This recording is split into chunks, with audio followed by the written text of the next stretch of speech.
What's up, ballers? Welcome back to the NxtUp Ballers Podcast, where we spotlight the people building something bigger than themselves. And today's conversation is for every person who's ever tried to build something while still figuring themselves out.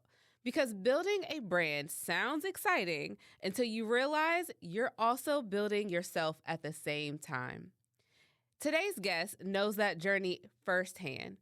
Ashely Franklin is a marketing strategist, creative lead, and the founder of Remarkable Marketing and Ad Solutions, a boutique marketing firm helping businesses grow through storytelling, strategy, and experiences that actually connect with people.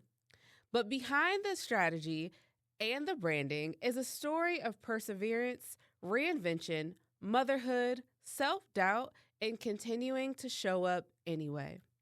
From working full-time jobs while building her business on the side to doing free and low-cost work just to prove herself, to eventually betting on herself completely, Ashely's journey is about becoming visible while still becoming confident. Let's get into today's episode.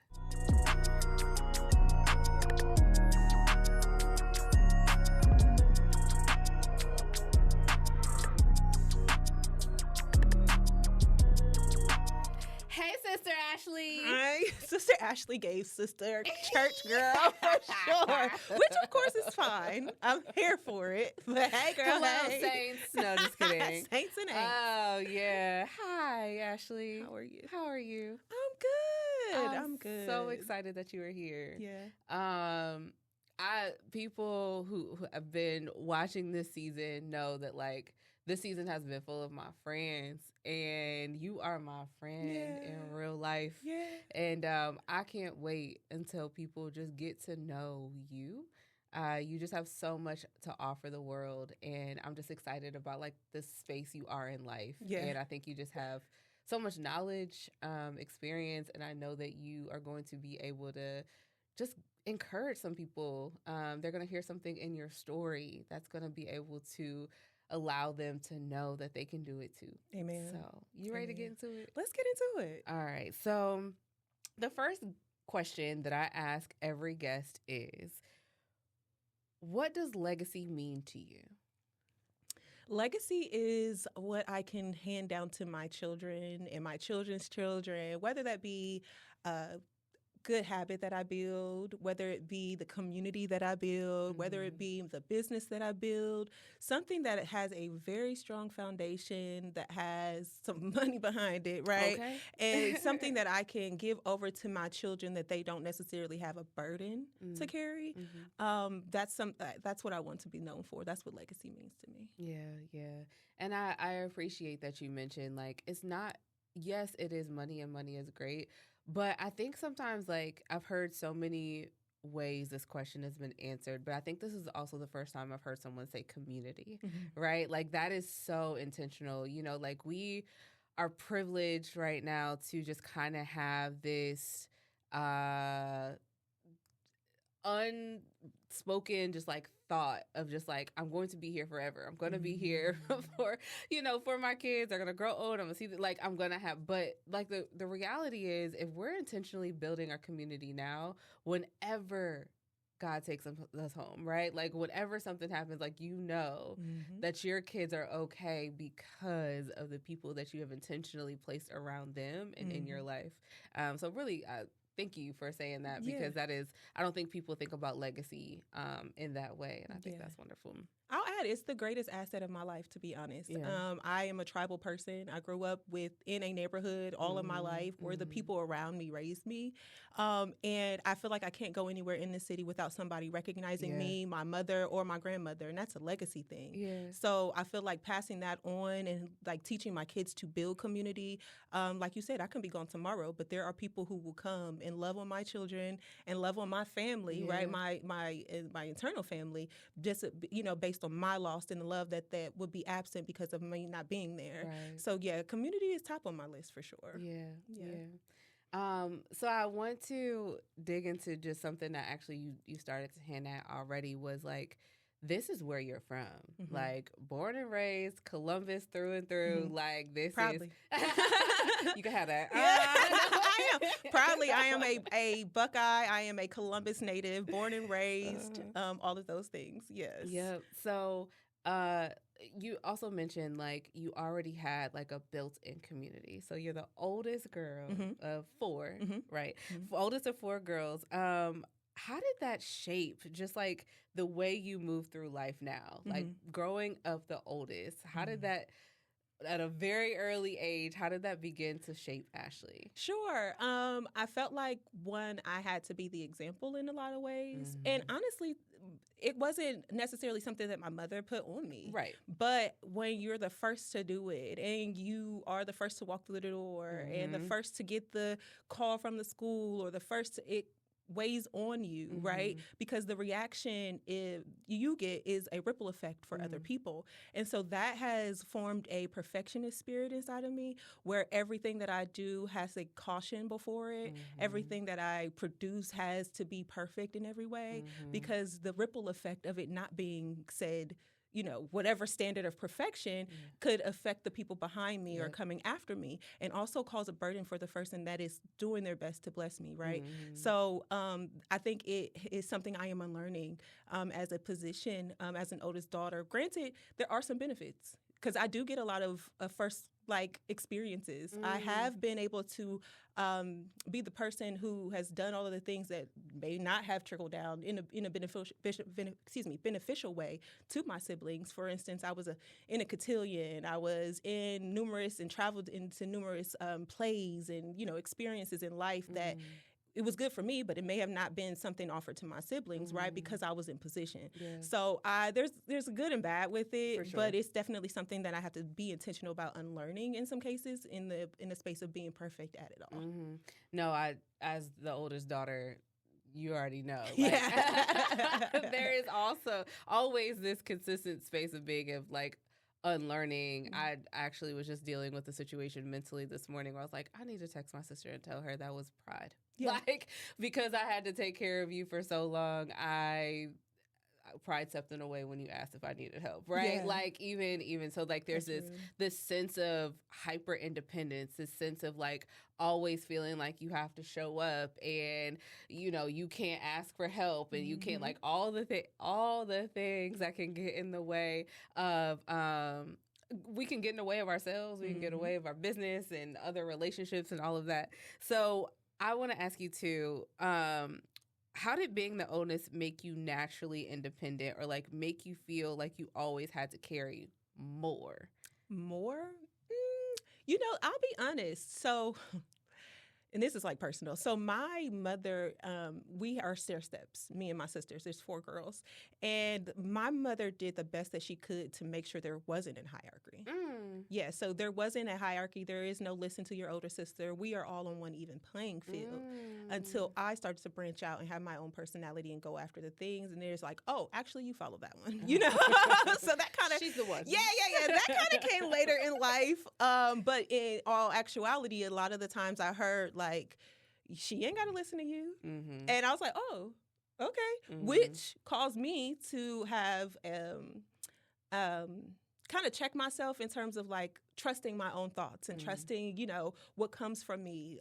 Because if the people who are raising me are not reassuring me in my thought process, but also, you know, telling me that, like, what you've done, what you've experienced doesn't count in a retrospect of, like, what they're going to experience, it stifles you a little bit.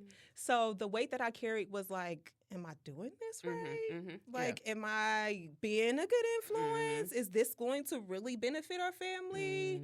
Which in actuality kind of reflects in my business today, because I'm like, I can do everything to prepare, but really, what are you going to do to launch? And why is it going to require reassurance from external factors for you to really do that? Yeah. So yeah, that's a challenge. Yeah, no, I get it. Carrying that burden, as you mentioned, like, of perfectionism, carrying that burden of, like, how will this affect people who are coming behind me? How will this affect the people that I actually plan on touching in my business? How do I, you know, like, all that is weight. Like, that is real weight. And to an extent, we'll get more we're going to start moving into business here in just a moment, but to an extent, like the weight of that, like, responsibility is necessary in entrepreneurship. Like, you have to be able to, like, you can't just be out here willy-nilly. Like, I hope it figures itself out, you know? So, you know, it is, when we think about, I like to start with how you kind of started and how you were brought up, because a lot of it does show up in how you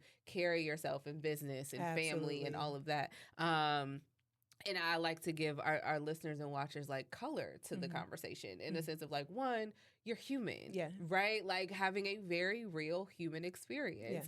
And also part of being human is, like, all of these things that helped form me are also going to show up in my business or show up and, you know, grace and things like that. But it is important just to make the point of, like, the weights, what they say, the heavy is the head that wears the crown, right? Like, in the sense of, like, when you're just responsible of so much, there is some weight that is attached to that. Okay, so your journey to Remarkable was anything but linear. Take us through how you got here. I want you to take us through how you got here. But was this something that you always wanted to do, or did this just kind of, like, fall into your lap through the journey? Yeah. Now, in hindsight, I feel like it was always something that was going to happen. I feel like there were, like, little glimpses early on in my life in terms of, like, public speaking, my ability to keep things organized, my ability to see foresight and, you know, have foresight, and have a vision about things and actually execute on vision, right? A lot of those things were being implemented into me as a child and growing up. How Remarkable Marketing came about, I was in school and, again, determining to graduate and get my degree regardless of everything in life. And God gave me a vision about a T-shirt line. And the T-shirt line was... When you say school, is this... College, yes. And God gave me a vision about a T-shirt line for a campaign about forgiveness. Matthew 18:22, you're supposed to forgive someone 70 times 7, which means an infinite amount. And I believe that was one of the major things that has stifled us as a community, is our inability to forgive. So that turned into, like, me designing T-shirts, me building a website, all within, like, a logo, everything within 24 hours. Okay. Right? And I was like, well, God is feeding the vision, you know, somehow. So I extended that to someone else, and they were like, the T-shirt vendor that I needed. She was like, you built this website? I was like, girl, in my sleep. Like, it was just a gift that came to me, and it blossom from there. And I know that God is always going to make room, like, your gifts are going to make room for you. And so that trajectory lended into other opportunities in a leadership role with, you know, serving on the board for Columbus Urban League, working with Dress for Success and some of the other reputable nonprofits within the city. It literally just blossomed from there. One, with giving my testimony and where I wanted to go, and two, really God just fueling it. And that's how, you know, we literally just following God, following what the vision he gave me every single day is something poured into me about my business that I cannot ignore.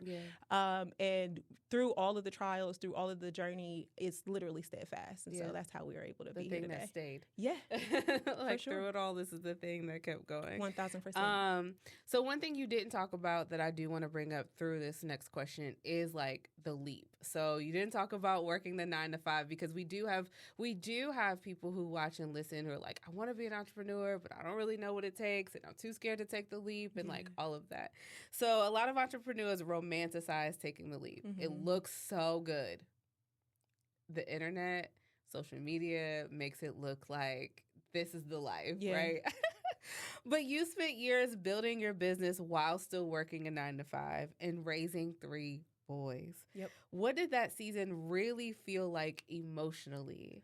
You know, at first it was a hobby. Like, it was an escape for me from my, like, real life, because the work that I was doing was simply there to bring in a check. I was not excited about it.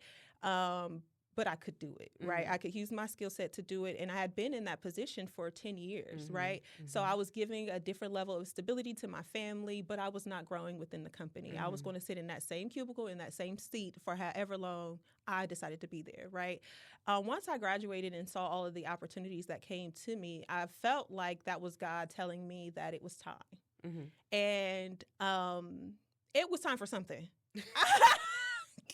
I don't know if that was quite the time, but it was time for something, right? So I took that leap of faith and quit my job, my stability, because I felt like my faith was bigger. And it was something. Yeah, it definitely happened, but my faith was bigger. Yeah. I'll be honest, because no amount of money that I could sit at a cubicle and make was going to strip away the vision that I was getting from God, was going to strip away the ideas, the way, like literally the directives of how to do this business, what it's supposed to come to, right? So I could not ignore that. And when I can't ignore something, it means I'm supposed to learn something from it. And there was the leap, right? There has been times where I've gone back to corporate and not necessarily in my career path, but just gone back because I got to feed my family and making sure that not only my boys see my resilience, but my boys see that I can go lick my wounds and get back to it. You know what I mean? Like, and it won't be down for long, so I've learned that my resilience, can carry me. My faith can carry me, but I always have to be ready for the pivot. I always have to be ready and in position to be able to say, like, yeah, this next year, it's got to be a grind year. It's got to be with the platform, the structure, the infrastructure is building every single time. You know what I mean? And that you can't take away from me. So. What would you say that you felt emotionally through all of that, though? Like, it's the ghetto, but that's life. Like, I feel like it's but honestly, I was going to have those woes. I was going to have that up and down. I was going to have that regardless. And why not do it in a space where I am building something that will give me fulfillment, right? I was going to be at work every day, even in a point where they were doing layoffs when I was going to give my notice to quit again, right? God was like, this ain't stable, this ain't structured, this ain't like, this is not where your source is. It can go any moment. And so that was not giving me peace. The corporate world is not a peaceful place, right? So you just got to deal with whatever demon you want to deal with, to be frank. And it's an emotional process every single time. Every single time there's going to be something, but I've learned in this that I can spiral up. I can definitely do it different. And the thing that I've prayed about most is, Lord, let the time in between be shorter. And sometimes it's been months, you know what I mean, in between. And most recently, it's been days. You know what I mean? And I'm so thankful for that more than anything, because the spiral is going to happen in whatever case. You know what I mean? The devil he's going to do the doubt thing, right? So you got to be able to pull on your resources, get in that toolbox, get in community, and let people reassure you of all of the hard work that you cannot see that you've done so far. I love that you said, like, emotionally it's the ghetto. It's the ghetto. Because you really do. You be like, why? Why did I do this? Like, talk about, like, the times you actually, like, wanted to quit and what made you, like, keep going anyway. Because that's it, right? Like, you are choosing your hard. And at the point where you're saying, like, the hard that I'm choosing is entrepreneurship. There's still going to be days like, why in the world did I choose this? Right? Like, I'm quitting and I'm going back. Or like, this is not actually what I thought I was signing up to. But like, in those moments, what made you keep going anyway? To be honest, nothing else works out. I cannot say this isn't it. I can apply for a million jobs. I can put myself in every position, but everything has always led me back. Once I decided, it has led me back here, right? So it's like, why go against the current? If God is one, giving you the security, giving you the space, he ain't no building came undone, ain't nobody, you know what I mean? Nobody gone hungry. Why are you fighting against the current? It is a season, right? So I think that having my mind checked, having your mind right, is the most, like, the best thing that you can do in this season, in any season in entrepreneurship, is having the right mental state. More than anything. Having a stable place. And like you said, community, the people that's able to remind you. Remind you more than anything, and pray for you and say, listen, I'll hold you accountable. You know what I mean? Like, you said you wanted to do this, and this is what this looks like right now. So and it helps having other entrepreneur friends. Yes. Which is a good point. Yes, because you definitely get the people who don't understand the process, and they like, girl, what are you over there doing? It looks whimsy. It looks crazy. And how did we get here? And I'm like, I'm over here fighting for my life. And for also, the whimsy. I love it. Right, because what? I would have it any other way. Any other way. I would say, because I know you, like, your why behind this is a large part of also what keeps you going, right? But I thought it was beautiful when I asked you to send me your bio was you said specifically that you describe yourself as someone who wants to make things matter. Mm-hmm. Where did that come from, and what does that actually mean to you? Yeah, so my tagline is where we make your mark on the world. Everybody has a unique fingerprint. Mm-hmm. Everybody has something unique about them, and they don't always realize that what's unique about them is what matters, mm-hmm. right? And so with that very unique, very identifying personal approach to my marketing, I think it helps people realize what you do matters. Mm-hmm. How you show up in the world, how organized you are, your foundation, all of this stuff matters. Mm-hmm. And in the right hand, it will bring you your hand. My hands. It will bring you. It should bring you some sort of reassurance and inspiration and motivation, right? So that's what it means for me. That's where it came from. Okay, so with Remarkable, you help brands become visible while behind the scenes, you're still learning to fully see yourself. Because there's a large part. Hit me where it hurts, now. But it's the honesty about it all. Sure. Because I think what I really appreciate about our guests that come onto the show is just like, I'm just going to be honest. Mm-hmm. I'm a real human being, like trying to figure this out. Mm-hmm. I produce great work. Mm-hmm. And also while I'm building your brand, I'm building my brand, which is me. Mm-hmm. Right. So as a strategist, you help other people communicate confidently. But was there ever a gap between the confidence you projected professionally and how you actually felt personally? Right now. Okay. And to be completely honest, I feel like I'm coming out of a season recently participating in a Goldman Sachs Black Women in Business program where we have really got to the nitty gritty of what we've been doing. Mm-hmm. And I confessed on the other day, I was using my gifts to get paid. I didn't have a business. Mm-hmm.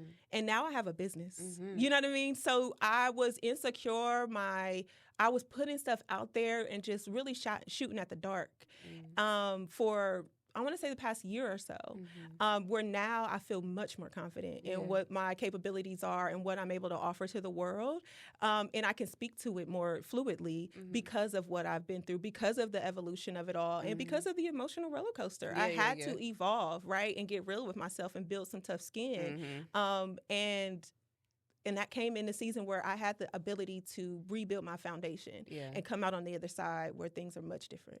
And again, I'm going to keep saying this because I do know you. What I will say about your transformation, and I say it to you in private, but I'm saying it publicly, I have watched you literally, and this is going to go into my next question, but I've seen you literally do things for free. I've seen you again, just make it and be I can do this, but also I'm doing this because I need the money. But what I tell you, once you locked in to this really being your thing, this is what you really believe that God created you to do, there has been a switch in the amount of performance, the amount of elevation in your work, the amount to where you're just able to speak strategically to people's plans and people's visions. Your creativity has been girl, where'd that come from? You know, but there's been this beautiful sense of locking in, this once you really decided oh no, I'm here. Once you started to get resources to help you produce better and really to hone in your craft. This is really only this podcast. I'm telling y'all right now, wherever my camera is. No, this is really the beginning. Yeah. And that is so beautiful, so beautiful to watch. Thank you so much. So I'm going to give you your flowers. Thank you. Okay. So as I mentioned, and as you started to allude to as well, you have done work for free. You have done work at low cost. You've done community work. And you have worked with people that have probably underestimated you. But looking back now, do you think those seasons built resilience or survival habits that you later have to break? Very much so survival habits that I later have to break. Okay. I've literally had clients you okay? Like, what's changed? What's different? The conversation's different. Everything is different, like you said, because I am no longer in survival mode, because I have a foundation that I know will work, right? And so I'm not discounting the experience that I got, right? All of those organizations, all of those companies built me in a different way, and so I welcomed those challenges. I knew that there was going to be a season that was necessary, but with all of the love in the world, it's no longer here. Yesterday's price ain't today's price. It's not. It happens. Yeah, that's okay. And we love that for you. Yeah, that's it. It's cool though. So Remarkable has gone through so many different iterations. Sure. Beautiful. Yeah. But so many. Yeah. What did you have to unlearn about success and entrepreneurship as you evolved? That I cannot do everything, and that it's not my job to do everything. Yeah. With this restructuring, I have to operate as the CEO and CEO only in order for my company not to be bottlenecked, right? And so being able to delegate, putting SOPs in place so that things can be able to hand off and be done properly, right? Like I said, the foundation's different. So being able to not say, I can take this project on because I know I can do it, but being able to say, okay, now my team has the capacity to be able to take on this project, and this is what the outcomes will be now that I have a team in place. Right. You know what I mean? So my mind is just different entirely. Yeah. No, that's good. Because it is like, if you're going to grow your business, if you're going to realize that this process is also growing you, you have to stay in a place of like, get your pride and ego out the way and realize you still are learning and unlearning, and it is never going to stop, right? Like, and I can't fully operate in the gift that God gave me if I am doing everything. If my hands are full with everything, I am not the person that sends the emails. And too, we're like business alone. I mean, yes, business as well, but like, we're literally just vessels. Very much so. If I'm not pulling along somebody else, if I'm not trying to help somebody else operate in their gift, and God done gave me this, and what, I'm not even using my gifts properly. I'm being, disobedient, or I'm not, doing this in a way that I'm not being fully functioning in the purpose that God has given me. Yeah. Like, and I also love the fact that you said that, like, I am standing in the way of somebody else's blessing. Yeah. If I'm not giving this person who has built their business to do what I need. The opportunity to do what they love to do, what am I doing? Yep. Like, why am I stopping their flow? Yep. I need to, I got real clarity on what position I'm supposed to be in so that I can delegate and ask for help, right? Because there goes the pride. Yep. Not asking for help, expecting people not to give me. Yeah. Not expecting the support, not expecting people to come through with the real support, not expecting people to hear me properly, right? All of those things I have to unlearn in order to really operate and have a business. Yep. So good. All right. So at this point, Remarkable has done, I mean, even just the businesses that you were helping when you were doing it for free or very low cost, like whether they were paying, a smaller rate, or whether you are taxing them what you are worth now, there's no doubt that you have helped businesses grow.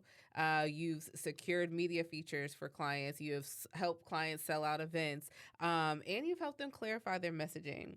But what do you think most brands are actually struggling with beneath the surface? So you've really been able to like get in there and help people. But like, once you get in there, you see things happening behind the scenes. We're talking about like building brands behind the scenes. And once you get behind the scenes, what are most businesses actually struggling with? They don't know what marketing is. They think social media alone is marketing. They don't have a strategy. They think that you can just throw something at the wall and make it happen, right? Marketing should be the foundation, should be a part of the foundation you build with your company.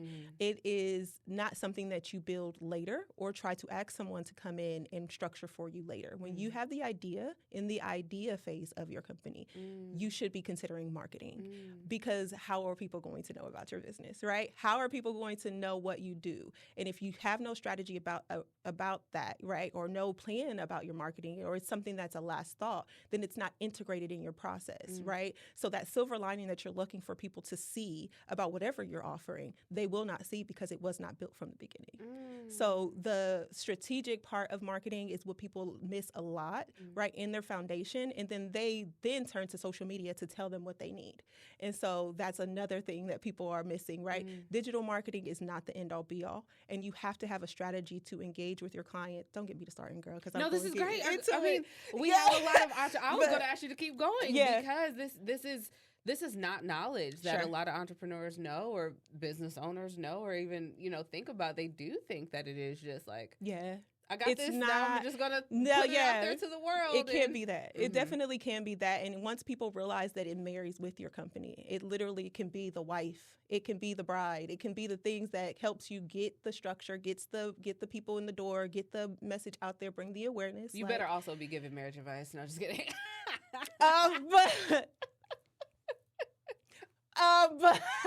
But there is a necessary incorporation that needs to happen on a foundational level before you think you can go out here and tell the world what you're doing or giving, or in any capacity. That's good. So do you oftentimes find yourself just like in a place of either scratching everything they got and just be like, we got to redo this?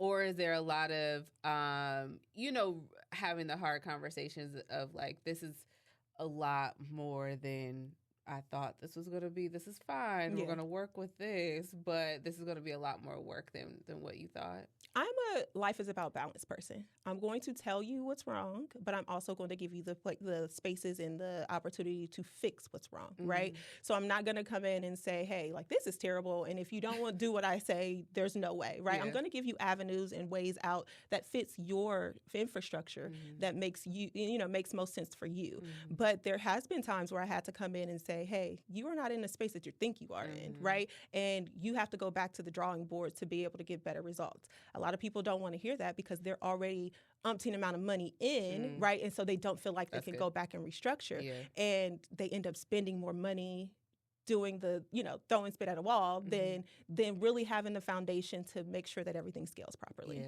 That's really good. No, help the people. I'm going to. More to come. More to come. The people. Yes. Because I have been to or been a part of a lot of accelerator programs, and that is not taught. That's not taught. It's not taught that think about this also in the beginning. Or it's a brief conversation, and the conversation's directed towards digital media or digital social, or like digital marketing, which is, again, a huge disadvantage for people who are wanting to build a business because the conversation has to happen early. Yeah. Nope. Thank you. That was good. All right. So something also powerful that you said in your bio was marketing isn't just about visibility. It's about trust.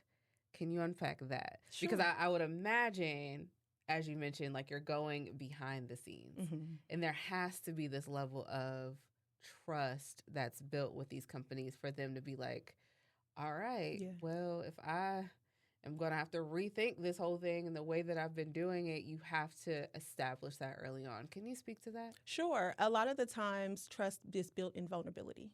So if people are willing to be vulnerable with me and I'm being honest with them about where they are, we are able to build trust, right? Because I'm not going to sugarcoat it, but I'm also going to give you a solution. And so with that, it's easier to say, okay, let's go in the direction of restructuring, or I can't do that right now. But that's up to you, right? But it takes vulnerability, it takes honesty, and it takes the work that I did for free to prove that it can be done. It can be done. That's really it. That's good. I feel like I wanted to say something else about trust. What does that look like for a business? And what does that look like for you? Like vulnerability. So yes, trust is important, but you mentioned vulnerability is what establishes that trust. Like what is that? It's all in a conversation. So a lot of the times in my discovery calls, I am approaching it not as your marketing person. I'm approaching it as a consumer. I'm approaching it as like, where are the gaps and holes in your whole entire process that I am able to come to you and say, hey, this is what I've noticed.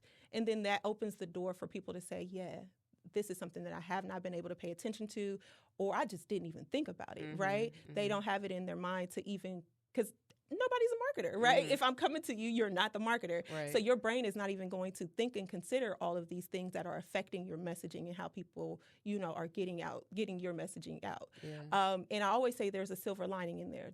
There's always something that you've been doing that is beneficial to you that you can continue to do that keeps you consistent while you are restructuring. So it just takes to have a real honest conversation and point out some things that people may not think about or consider, and then that opens the door for them to be honest about everything else. I was listening to something the other day, and it was just saying, like, a lot of times the confidence that's needed and trust is built, like, even through the wins. Do you find that, like, if there aren't instantaneous wins or there aren't instantaneous results, you find that your customers just start to waver on you some? Yeah, I think that's another foundational conversation that I have. Marketing is a long game. That's why you have to put it in your foundation, right? It's like a tree analogy. The tree grows upward and below the earth at the same time, at the same rate. And if you are only hitting the tree in the beginning, in the middle, if you're only looking at your business from the middle versus how it's growing up and below, then you're going to miss everything that's happening, from both views. And so if your foundation is not built with the marketing in mind, with these things in mind, there's no real way to navigate after that unless you go back to the foundation. Yeah. So, I don't know if that answers your question. No, it is. Because it is. If I can see how, if you put the plan in place and are like, well, it's been 2-3 months and I haven't had any new business, or you stripped this plan and it was kind of working this way, but now it's not. I could see how they could say to you, like, this ain't working. This ain't worth it. This is not worth what I'm paying. I'm not seeing it. So. And a lot of people have been burnt. A lot of people have agreed to something. But again, it's about knowledge and knowing what marketing is, right? And so my hope and goal is to be able to give people some real understanding and like foundational information, especially small business owners, because they are giving their last in a lot of cases. And you want to be able to do it strategically. And having the knowledge about what it takes to really do full-scale marketing is something that is a miss. And understanding that marketing and promotion are also two different things. Also two different things, right? So people, they don't know. It's used interchangeably way too much. Way too much. And it's hugely at a detriment, unless you have someone, and that's maybe why I have to be in position to be able to give people the knowledge. And, that's why you cannot be shy or not confident about, the gift that God gave you, because you got to speak and give people the knowledge. Before we start wrapping up questions, the last two questions, I really just want to, this is the space of also just kind of being, I feel like you've been pretty vulnerable, but kind of vulnerable. But in a sense of so your story is all about strategy. It's all about building the brands. We talked a little bit about the learning and unlearning and all of that. What is the strategy that you are building for your life, like life outside of business? And through that strategy and branding, because again, as you're building other people's brand, you're also building the brand of Ashely. What story are you finally learning to own about yourself? I feel like you asked a couple questions there. I did. I asked you. Okay. So go ahead. Remember? Repeat the first one. Okay. The first one is the strategy. So what is the strategy you've now that you're adopting for yourself? And then the second question is, what's the story that you're finally learning to own about yourself? Okay. So my life strategy, to be honest, this is the most I've ever had a strategy.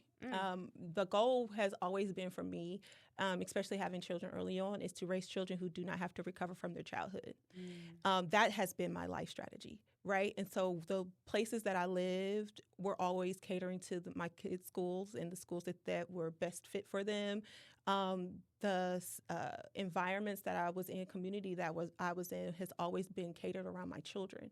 And so now being a full-time entrepreneur and going after this, the strategy is to not quit. The strategy is to not only continue, the plan for my children and creating a safe space for them, but to also really decide that this is it, right? Really decide to not quit on myself, to really lean on my faith as much as possible. Build my community. Just look, everything that I said my legacy is, it's going after that, literally. And then the things that I have learned about myself in this process is that I cannot dim my light. No matter how much, no matter where, no matter what somebody has said, I cannot dim the light that I come in the room with. And so I should be able to use that at my advantage in a way of showing people God's love and giving my testimony, because there is a testimony there. And apparently my light is still shining so that I can give that testimony. So yeah, that's what I've learned. And you started to talk about this a little bit in the last question. But when your sons look back at your life one day, all of it, the sacrifice, the businesses, the community, the stick-to-itness, the although things don't go as planned, there's still a plan in the midst of all of that. What do you hope they understand about what it took to build this? Not just financially, but emotionally.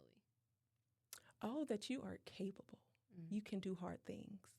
I always kind of ask my boys, what do y'all think about this process? Has it gone too far in terms of your comfortability?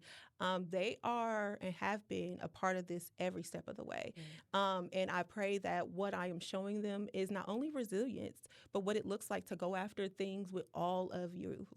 Be a human in it all. Be emotional in it all. Some days it's going to look up. Some days it's going to look crazy, right? But I have not quit. My kids, for some reason, they see my business bigger than what it is. My son asks me all the time, right? They ask me all the time, why aren't you the one that's on TV? Why aren't you the one that's hiring people? And I was just I've casted this vision that they believe in real life, right? And so hopefully that's what they're taking away from it all. That's good. Because the next question was going to be what have they said to you? Oh, girl, we talk about I love it. That. Oh, yeah. We talk about it often because I, again, want them to know what I'm going after.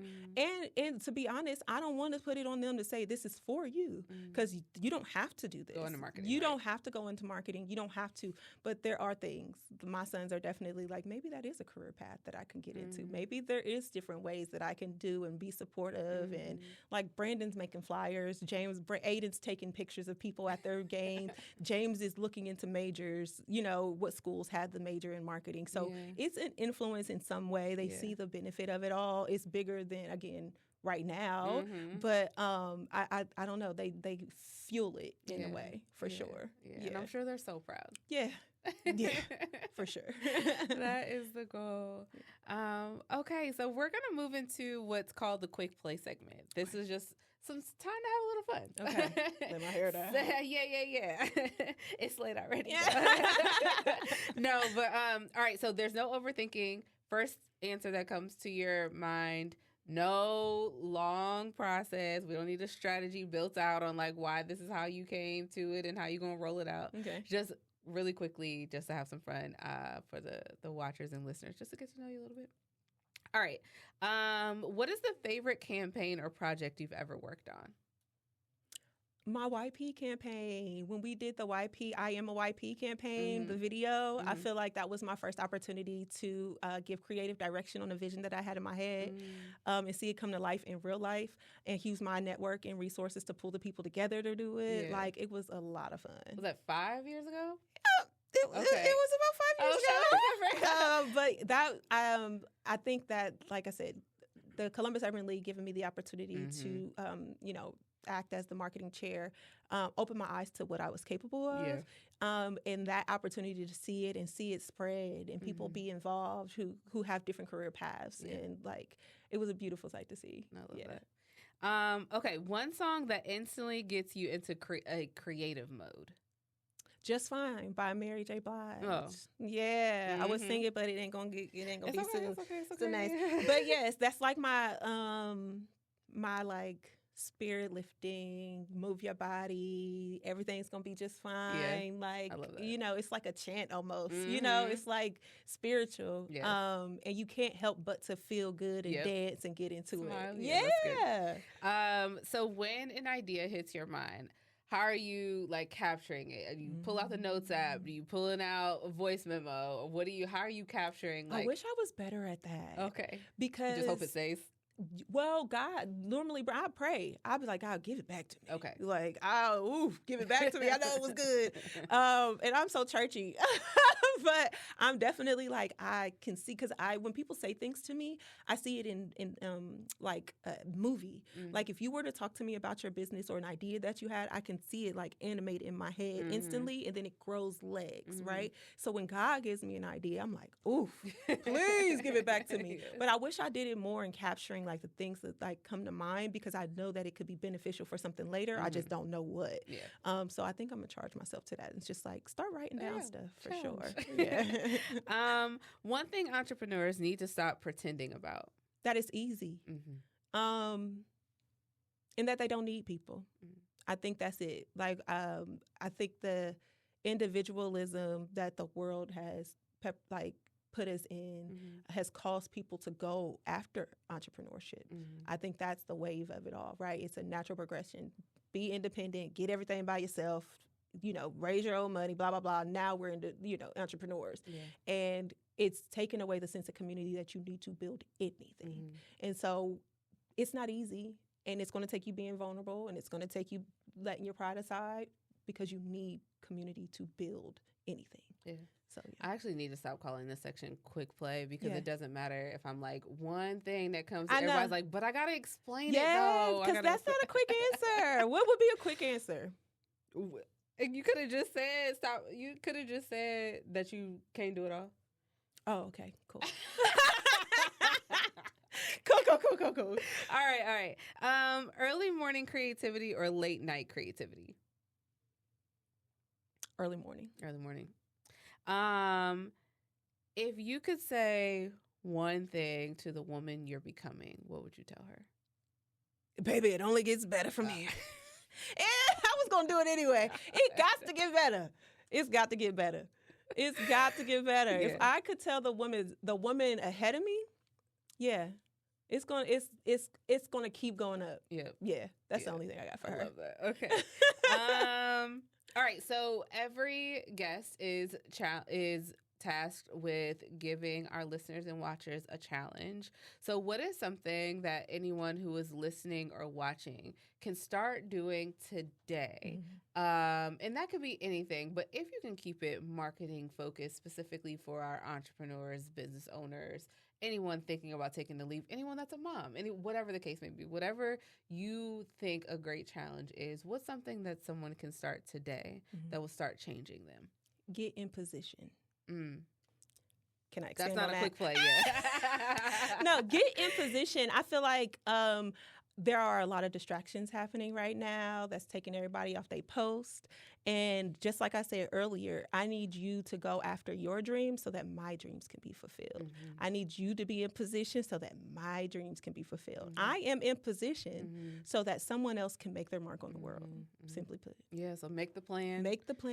Go ask the question. The thing that's nagging you, the thing that is in your heart that won't go away, the thing that you don't think it can happen, the things that you feel stifled about, go talk to somebody. Go share what's in your brain. Get in position. Get in position. Because it's coming. And you don't want it to pass you by. No, that's the thing about it. What is for you will not pass you by. So it's going to come to you in some form or fashion. But you got to be ready. You got to be ready. Yeah. Get in position. That's the thing. Yep. Well, thank you, Ashely. Of course. I appreciate you sitting down with us today and really just sharing some gems with the people. I really do believe that, like, things that you've said, whether that is the perseverance, whether that's the keep going, whether that is getting in position, is going to help people just like encourage them, really encourage them to do all the things. Or just like a lot of times people just want to say like, oh, I'm not alone. Yeah. Or, oh, I'm not the only one feeling this way. Yeah. Or maybe I do need to rethink my community So thank you. Yes. Thank you for sharing what has worked for you. I'm Thank so you for proud of sharing you. your journey. Me, I'm proud of you. I'm so proud of you. I'm so proud of you. I couldn't wait to be on your podcast. Oh my gosh. I'm ready to Thank you podcast. again, sister. Yes. And we'll see you soon. Of course. Thank you. Thank you for having me. Yay. Wow. What an amazing conversation. I told y'all it was going to be good. Ashely reminded us that behind every brand is a person becoming in real time, someone learning, stretching, doubting themselves a little, rebuilding, and then trying again. And sometimes the real success isn't just building the business, it's becoming the person brave enough to keep showing up for it. To everyone listening, don't wait until you feel fully formed before you begin. Growth happens while building.